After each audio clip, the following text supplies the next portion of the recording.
Hey guys, hey, down here at the James River, I was gonna take the dogs on a walk and do this little video near the shore of the river, but I think we had a 25-year flood here. Well, I'll show you the parking lot was actually flooded, and I don't know, that's probably 10 feet above the normal level of the river. So I came down to run the dogs this morning, and I was gonna walk to a certain spot on the edge of the river and make this video, but we're not going to be able to make it back there. I can tell you they'll be all flooded. But hey, I went to the Million MAGA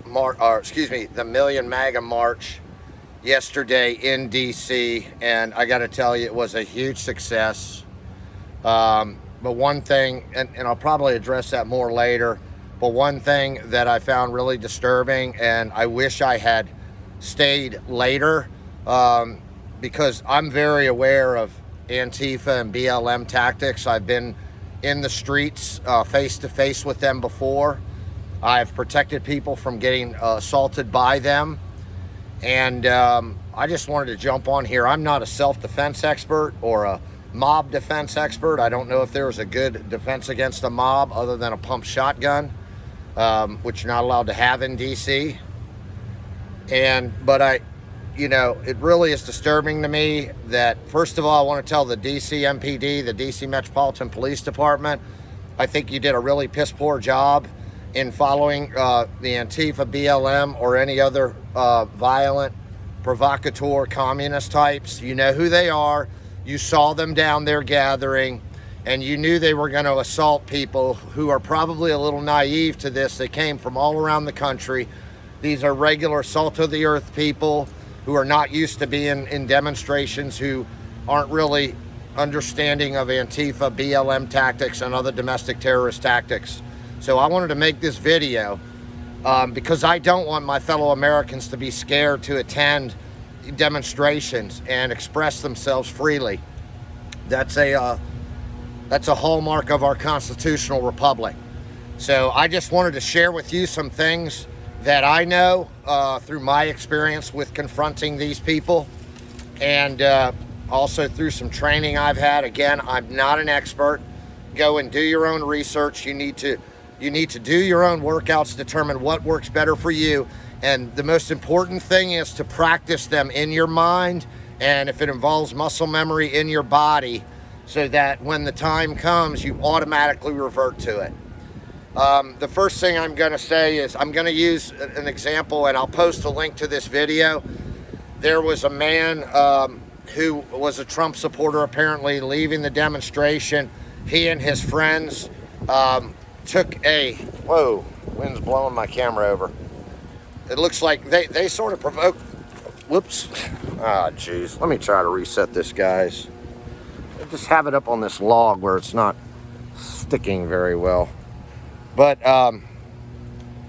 it appears as if they somewhat provoked the incident themselves through their actions by taking away the guy's bullhorn, who, I don't know if he was Antifa or just some leftist commie who was telling them to leave.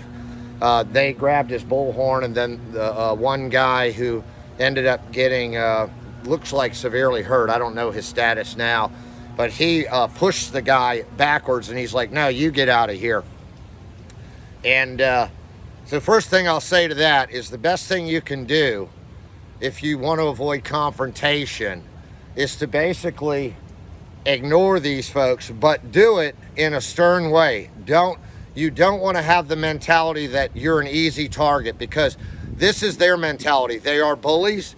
They will only attack when they're outnumbered and they really feel like they can, defeat their predators, that they can defeat the person or people that they're going after.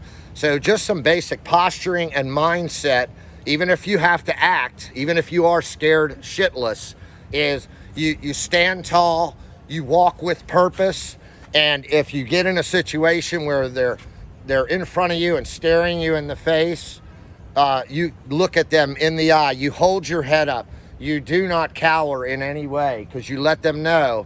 It's a psychological battle first. You let them know that you're not an easy target, okay? So that's very important as well. Now, at the same time, if you're in a situation where you're outnumbered and you see a group of violent thugs coming towards you, you do want to get out of there. If you see police lights somewhere, you should head towards those police lights.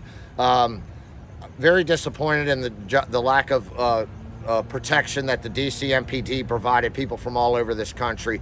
You should be able to, and this is after I commended them on a video going into the city, because in my opinion, prior to that, they had been the best police force in preserving peace in demonstrations in the country. I no longer hold that value, and unfortunately, I think it was because they were ordered to stand down and only intervene once physical assaults took place. So that's first and foremost. Don't engage them, don't provoke them unless you are looking for a physical confrontation. Try to avoid them. Be situational awareness. That's very important. Always know what's going on around you. Look behind you. Look all around you. Always know what's going on around you. If you see Antifa or what looks like dangerous mob going a block forward of you in your way, take a left turn, take a right turn. Try to go where people are. Try to go where police officers are, okay? Don't go directly into them. Who cares if you have to walk 4 or 5 blocks out of your way? If it saves your life or saves you from being put into intensive care, then it was well worth the additional walk. Now, let's say in this guy's instance, and I'm going to post this video of him down in the description section. He put up an amazing fight. I think the guy's from New York from his accent. His posturing was very strong. His wording was very strong. Whoa! Man, the wind is kicking out here, sorry. So from that standpoint, he was a physically large guy. So from that standpoint, he did not present himself as an easy target, okay? And a guy that was going to be easily messed with. So, but he also, foolishly, it looks as if he had 2 friends there. I'm not sure if he knew those guys or what. One of them was the guy who grabbed the microphone from the leftist guy. But he made a mistake in that he really injected himself into that little mob that was there. And that was a mistake, because he looks like he's a big, bad, tough dude. And he obviously, it looks like he knows how to fight and has some sort of experience or training in that department. But I don't care how badass you are, odds are that a dozen people are going to be able to beat you down. Even if they're women, even if they're children, teenagers, for instance. They may be much smaller than you. They may not be as strong or fast as you or as well trained. But just by sheer numbers, they can take you out. So that was a mistake on his part, number one.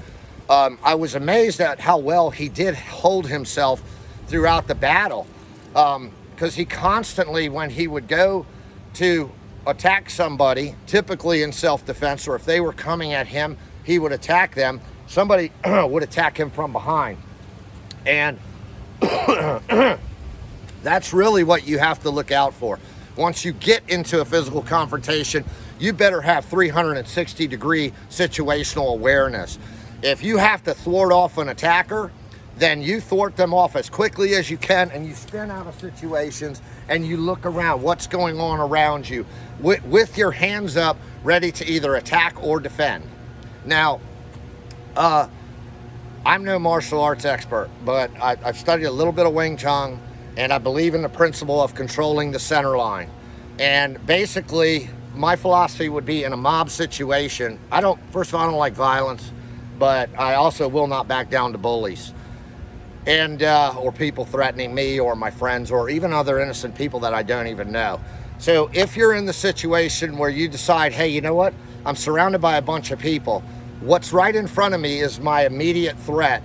And I better take that threat out so I can then pivot out of that and reacquire situational awareness. And one of the principles of Wing Chun that's Wing Chun Kung Fu is controlling that center line. Really, it's kind of this 6 inches in front of your body. And if you can control that, the theory is that if you're attacking forward with forward punches, and moving forward, and in this situation, in a mob situation, if I decided, hey, I have got to take this person out in front of me so I can then spin and reacquire situational awareness, you want to do that, and you want to punch at them in the center, and you want to advance in the center and control that 6 inches and punch forcefully and quickly, and do not stop punching. Punch them all the way to the ground. And you may even want to then go over them if you've taken them down. You're not trying to kill anybody, but you are trying to incapacitate them. You may want to even, jump over them, and then, hey, you're spinning around and checking out your situational awareness, because I guarantee you some people are probably coming at you, and you probably don't just want to do a 360. You probably want to turn around and like go to the side, because they're probably going to be, their momentum's going to be coming straight at your back. So always assume that somebody's coming straight at your back, and be ready to spin around. I don't recommend in a mob situation, even if you know like Taekwondo or another martial art where a lot of kicking is in order, if you have a lot of, that's okay if you're fighting 1 or 2 or 3 people maybe. But if you're going up against 6 or a dozen people, when you start doing these high kicks and round kicks and stuff, somebody's going to be able to take you out, get you from behind, I think, no matter how good you are, because you're losing your base. You don't have that good solid foundation where your feet are maybe just a little outside of your hips and you have a good solid foundation. So I think you want to minimize kicking, other than, perhaps short kicks like to the knee or to the shin. Those might work for you. And you also, for women out there, or anybody really, remember this in self-defense. It's like, again, that posturing and that mindset of, I'm not going to be a victim, that goes a long way. It makes your attacker or your potential attacker apprehensive to attack.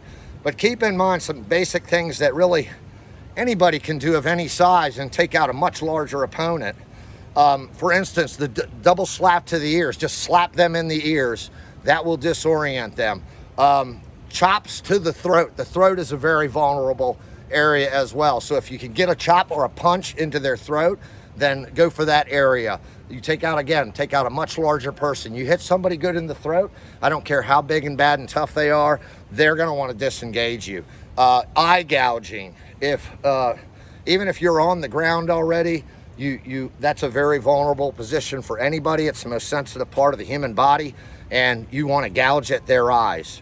Another thing you can try if you're in the right position, if you had an attacker, say, coming from the side, is you can slap them in the diaphragm. Give them a good palm in the diaphragm, and you'd be amazed at that can actually break somebody's pelvis. So that's another good one. And then, of course, a knee to the groin. That's always a good one as well if you're in that position. But the point is, again, no matter what defense or attacking techniques you're going to be using, you want to strike. You want to strike hard, decisively. You want to try to incapacitate that attacker quickly, because you're going to have more attackers coming, and you got to get back in that self-awareness, that situational awareness, and observe what's going on. Always be moving. It's really like a good fighter or a good offensive or defensive lineman in football. It's all about the footwork and the movement. So you want to, the biggest mistake this guy made with a mob, so foolish, after he really successfully fought off a whole lot of people, it was pretty amazing actually, is he turned his back on them. Never turn your back on these leftist mobs. They are ruthless. They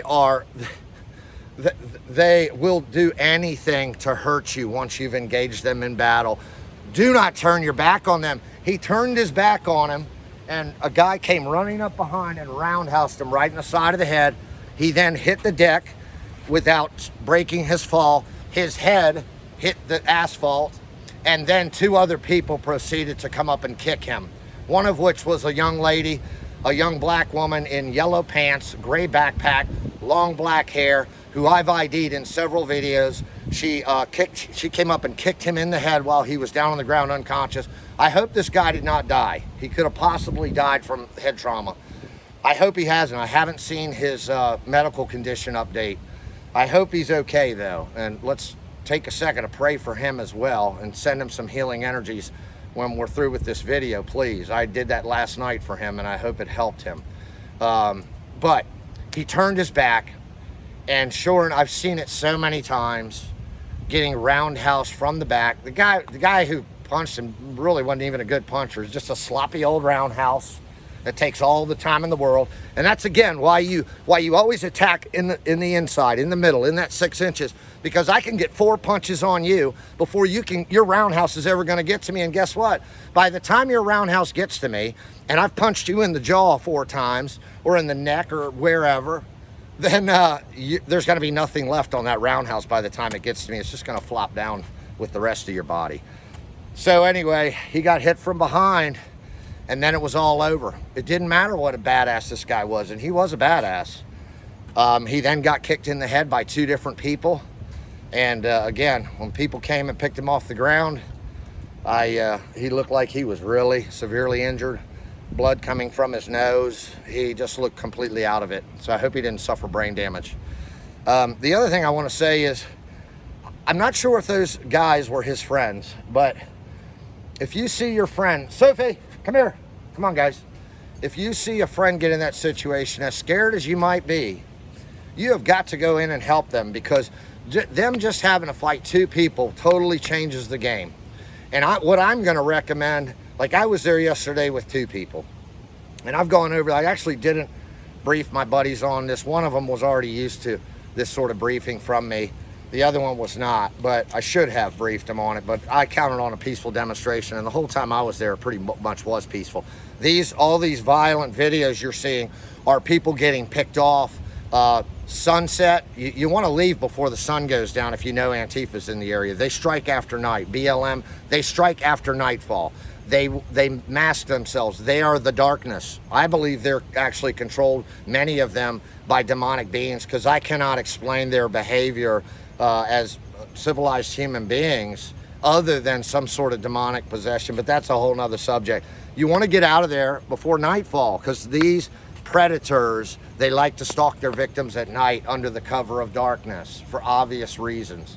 So I saw a lot of that going on, but while we were there, we didn't. But my point being, if you're 2 people and you're fighting 12 people, you stand back to back, and you want situational awareness of where your partner is at all times. And if you're not under attack, you want to check out, hey, what's going on with him? How can I maybe help him out? Maybe he's got 2 or 3 guys on him, and for a second I can, pivot and start helping him out or something. But you want to be back to back. If you got 3 guys and you're against 20, all stand back to back. That's my philosophy. But you also want to be moving. You want to kind of have an idea where you want to go, and you got to communicate, and you got to try to be able to keep sort of a level head. And the way to do that, I think, is try to prepare yourself mentally and to be in those situations mentally. And it'll be a lot easier when the situation arises that you remember, hey, I got to go back to back with my buddies. I got to be situationally aware where they are. If you don't need to have your hands up for defense or attack, then put your hands on them or feel them with your butt. Know where they are, and stand back to back, shoulder to shoulder. But you got to stick with your friends, man. You can't let your friends get in a mob situation in the middle of a mob. And it's absolutely foolish for you to run into the middle of a mob, because then if you have loyal friends, you're compromising their safety unfairly, because they didn't choose to run in the middle of a mob. So you got to think smart, guys. But here's some other things that if you really think there's going to be violence at a demonstration, I had all these items in my bag yesterday. Number 1, bicycle helmet. Okay, and this guy who got hit in the side of the head, had he been wearing this, it probably would have hurt his attacker's hand and maybe stunned him a little bit, but probably not knocked him to the ground. I can't count the number of times I've seen on videos that what takes people out is when they're hit in the head. So, hey, if you're walking back to your car, or if it makes you feel safe wearing this in the demonstration, look, this is a completely defensive, legitimate tool that you can wear on your head. If you're walking back to the car and it's nightfall and you're starting to see some hokey shit go on, then among other things, get your bicycle helmet out. Carry it with you in your backpack.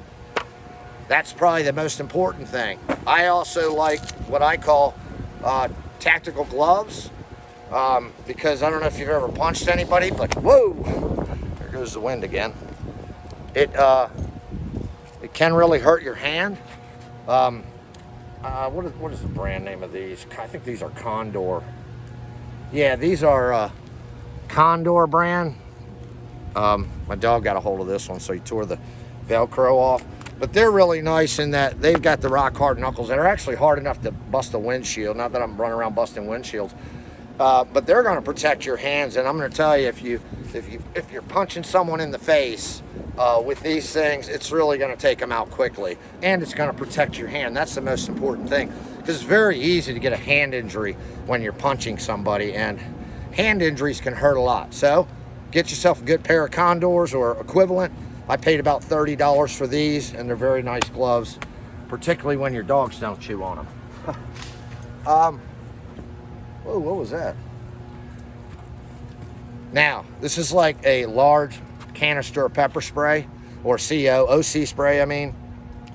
And, you know, it's legal in D.C., even though I once got arrested for having it. Turned out it was legal, and those charges were dropped. But anyway, I got tased over it because I wouldn't give it up because I knew it was legal. Pepper spray. This canister of pepper spray, I saw it last night when Proud Boys were engaging with some Antifa. They used pepper spray in these big canisters.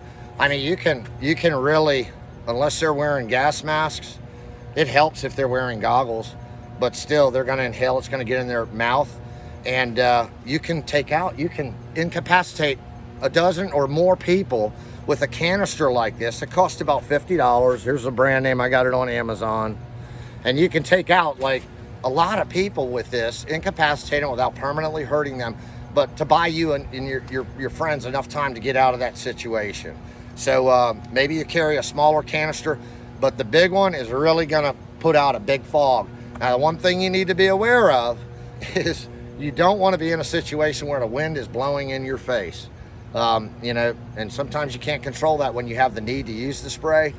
But if that's the case, you certainly don't want to incapacitate yourself with your own spray that doesn't even reach your attackers or potential attackers. So you got to be careful about wind direction and stuff when you're using this. But it can be a very effective tool as well. Pepper spray, OC spray. Now here's another tool that, you know, this is easy for ladies to carry in their purse or carry in your pocket even when you're walking down the street, which, you know, it's a flashlight, and that's all cool and dandy. But what it also is, if you flip the switch back here, let me see, I don't have my reading glasses on. Okay, yeah, this is on. It with this little button over here, it also becomes a stun baton, and I think it's putting out 7 million volts. And you stick this to somebody and hit it, they're going down on the ground. And also, if you prefer not to even engage them and just things are heating up, and you pull this out and go like that, it's a very intimidating sound. You want to make sure, though, before you go to a demonstration, and if you're relying on something like this, you need to make sure it's got fresh batteries in it, and even give it a little test and make sure that you properly turn it off in your pocket. But if you feel like you're in a hokey situation, this one doesn't have a good enough wristband on it. I like something that has a really good wristband, so you could maybe take this and drill a better hole in it to get a good wristband on it, so it's always on your wrist if you're in a hokey situation and you really think you're gonna need it. But it could be a very effective tool as well. And you can pick these up on, this is a decent one. Picked them up, I've got several of them for 25 bucks on Amazon. So that's another good tool you can use. Hey, come here, guys. Soap, come here. Hold on, guys, I gotta get the dog straight. Soap, come here, Loke. Loke, get over here. Loki, come here. Sorry, guys, I got somebody coming with dogs. Shush up. So anyways, guys, that's about it anyway, all I have to say. But it's always best to travel in numbers. Stop it. It's always best to travel in numbers. It's a lot safer. And you know, I hope this helps you guys out. If you're going to go to demonstrations, probably going to be demonstrations in the future, and I want everybody out there to be safe. And the big thing is, you know, stick together, get out of there before nightfall. You know, if you feel a scary situation come on, find some police and stay with them and ask them, hey, you know, can you take me here? Or how can I get here safely? You know, don't take the risk. These people are very dangerous. As I said, I believe there are some demonic entities attached to them that are causing them to act in very inhumane, barbaric fashions. Stop. And I don't want to see anybody else out there get hurt. What I saw going on last night was just brutal and savage. Let me see if I can adjust this. And I don't know. I'm upset with myself that I didn't stay there. Oh, here's the other thing, folks. It's kind of the obvious, and one of the reasons I don't think I ever get attacked is I often have my Dobermans with me in demonstrations. Now, I don't have them there for self-defense. As a matter of fact, I don't want my Dobermans engaging. And if I think things were getting hot, I'd probably hand my Dobies off to a friend. But at the same time, dogs can be very intimidating, and these people are predators, so they're gonna go for the easy target. And if you got a dog with you, I'm not talking about a Chihuahua, it's got to be a reasonably formidable dog. There is no better personal protection dog in the world than Dobermans, which I actually saw 5 yesterday at the demonstration, more than any other breed. Whoa. Anyways, guys, so yeah, you can always bring your dog as well if they're a good protector. Again, it's just the factor of it makes you not look like an easy target. I hope this helped you guys, and I'm going to be doing some other videos here in the future coming up soon. Also, I'm going to be at the Virginia State Capitol this upcoming Saturday, which would be the 21st at noon, and I'm going to be demonstrating on, you know, for Stop the Steal. And that is basically, I'm a proponent of a full national recount under the circumstances, because there's just all sorts of evidence of fraud. If you're not watching Rudy Giuliani on YouTube, his channel is Rudy Giuliani's Common Sense. Jump on there. If you got people who are saying, oh, this is all fraud, he's got affidavit. I saw his video from a day ago last night, and it is mind-blowing, like what went on in Detroit. It is such flagrant fraud from the top, from direction. It's not individuals scratching ballots or doing, it's from the top. It's systemic corruption. So check that out. And hopefully that'll encourage you to get out and, you know, participate in a demonstration. And guys, you know, here's the thing. It's like I got all these friends, and they talk about how upsetting they're and disturbed about all this. And then I can't ever get any of them to go out to a demonstration with me. I mean, 2 hours away yesterday, people coming out from all over the country. I saw license plates from Texas, California, you name it. And I can't get people from Richmond, Virginia to go up there. So you can sit on your sofas all day and watch the commies take over and watch the NWO steal elections and destroy our constitutional republic, or you can get off your fat butts and show a little bit of support, people. I mean, it's time has come to stand shoulder to shoulder with your fellow Americans and stand up for what you know is right. You know fraud is being perpetrated, and you know how important free and fair and transparent elections are to our constitutional republic. If you can't stand up today, what exactly can you stand up for? Anyway, give that some thought. I love y'all, and have a great day. You'll be seeing a lot of me in the future. I hope I see you at the Richmond State Capitol grounds next Saturday at noon. I'm not organizing a demonstration. There's actually an organization that is encouraging everyone to go to their state capitals at noon every Saturday until this issue is resolved, until there's a full recount. Police don't try to use this as a reason why I need some sort of permit. I'm not organizing anything. I'm just making people aware of what's going on around this country right now. So I hope to see you guys there, and please share this, give it a thumbs up. I don't monetize my videos again. I'm doing this all out of my care for my fellow human beings. So help me out and share this on your, they throw me off all the platforms. Share this on your Twitter, share it on Instagram, share it everywhere you can. Send text messages to your friends, so they know how to keep themselves safe, hopefully at a demonstration, and that they're aware of what's coming up this Saturday in Richmond and every state capital across the country. Now is the time to stand shoulder to shoulder with your fellow patriots, folks. If you don't do it, it ain't going to get done. All right, I love y'all. Take care. Bye.